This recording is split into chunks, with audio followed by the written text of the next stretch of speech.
नमस्कार, इन्हें सुनाऊ देख रहे हैं आप। और आज हम बात करने वाले हैं उत्तर प्रदेश के 1.5 लाख उन शिक्षा मित्रों की जिनके जीवन से जुड़ा है उनका भविष्य, उनकी नौकरी और उनका सम्मान। सवाल यह है कि शिक्षा मित्रों का भला कब होगा और कौन करेगा? क्या यह सरकार की जिम्मेदारी है या फिर कोर्ट से ही इसका समाधान निकल सकता है? आइए आज की इस वीडियो में इस पर विस्तार से चर्चा करते हैं। उसके लिए सबसे पहले हमें शिक्षा मित्रों की स्थिति को समझना होगा। सबसे पहले समझते हैं कि शिक्षा मित्र कौन है। तो शिक्षा मित्र उत्तर प्रदेश जैसे राज्यों में पढ़ाने वाले वे शिक्षक हैं जिन्हें 2000 के दशक में कम वेतन पर नियुक्त किया गया था। ये लोग ग्रामीण क्षेत्रों में शिक्षा को बढ़ावा देने का महत्वपूर्ण काम करते हैं, लेकिन दुख की बात यह है कि इन्हें ना तो अस्थायी नौकरी का दर्जा मिला और ना ही उचित मानदेय। सालों से ये लोग अपने हक के लिए संघर्ष कर रहे हैं। 2017 में सुप्रीम कोर्ट के एक फैसले ने शिक्षा मित्रों की नियुक्ति को सहायक शिक्षक के रूप में नियमित करने के आदेश को रद्द कर दिया, जिससे लाखों शिक्षा मित्रों का भविष्य अधर में लटक गया। तब से ये लोग सरकार और कोर्ट दोनों से उम्मीद लगाए बैठे हैं, लेकिन सवाल यह है कि समाधान कहां से आएगा। उसके लिए हमें सबसे पहले इस मामले में सरकार की भूमिका को समझना होगा। सबसे पहले बात करते हैं सरकार की। सरकार के पास नीतियां बनाने और लागू करने की शक्ति है। शिक्षा मित्रों की समस्याओं का समाधान सरकार के पास कई रूपों में हो सकता है। सबसे पहला जो रूप है वो है नियमितीकरण। सरकार चाहे तो शिक्षा मित्रों को अस्थायी शिक्षक के रूप में नियमित कर सकती है। इसके लिए विशेष नीति बनाई जा सकती है और उनके अनुभव को महत्व देकर उन्हें नियमित किया जा सकता है।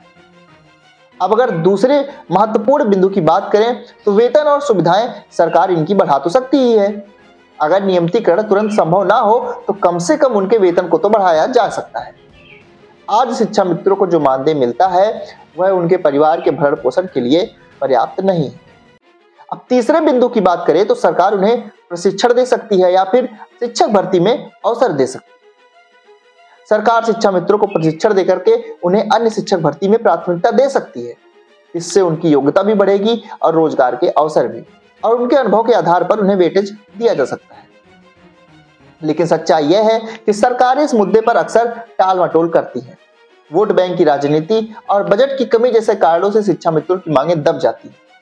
फिर भी अगर सरकार सच्ची इच्छा शक्ति दिखाए तो शिक्षा मित्रों की जिंदगी बदल सकती है। अब बात करते हैं कोर्ट की भूमिका की। कोर्ट का काम है संविधान और कानून के दायरे में न्याय सुनिश्चित करना।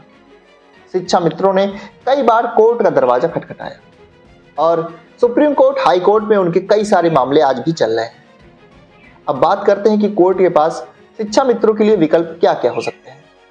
पहला विकल्प हो सकता है न्यायपूर्ण नीति की मांग होनी चाहिए। समझते हैं, कोर्ट सरकार को निर्देश दे सकता है कि वह शिक्षा मित्रों के लिए एक ऐसी नीति बनाए जो उनके हितों को सुरक्षित करे। इसके साथ ही कोर्ट पिछले फैसलों का पुनर्मूल्यांकन भी कर सकता है। अगर शिक्षा मित्र यह साबित करें कि 2017 का फैसला उनके साथ अन्याय करता है तो कोर्ट उस पर अगर चाहे तो पुनर्विचार भी कर सकता है। मानवीय दृष्टिकोण भी इस मामले में देखा जाना चाहिए। कोर्ट यह भी देख सकता है कि शिक्षा मित्रों ने सालों तक कम वेतन पर मेहनत किया। उनके अनुभव और योगदान को नजरअंदाज नहीं किया जाना चाहिए। लेकिन कोर्ट की भी अपनी सीमाएं हैं। कोर्ट नीतियां नहीं बना सकता। नीतियां बनाना सरकार का काम है। वह सिर्फ सरकार को निर्देश दे सकता है। अगर सरकार उन निर्देशों को लागू ना करे तो शिक्षा मित्रों को फिर से निराशा हाथ लगती है। अब बात करते हैं कि आखिर आगे शिक्षा मित्रों का क्या हो सकता है। तो शिक्षा मित्रों का भला कौन कर सकता है? सच कहें तो सरकार और कोर्ट दोनों अपनी अपनी भूमिका में हैं। सरकार के पास शक्ति और संसाधन है, जबकि कोर्ट के पास न्याय का आधार। लेकिन सबसे जरूरी है दोनों का सहयोग। सरकार को चाहिए कि वह शिक्षा मित्रों के लिए एक ठोस नीति बनाए और कोर्ट को चाहिए कि वह इस नीति को लागू करने के लिए सरकार को जवाबदेह बनाए।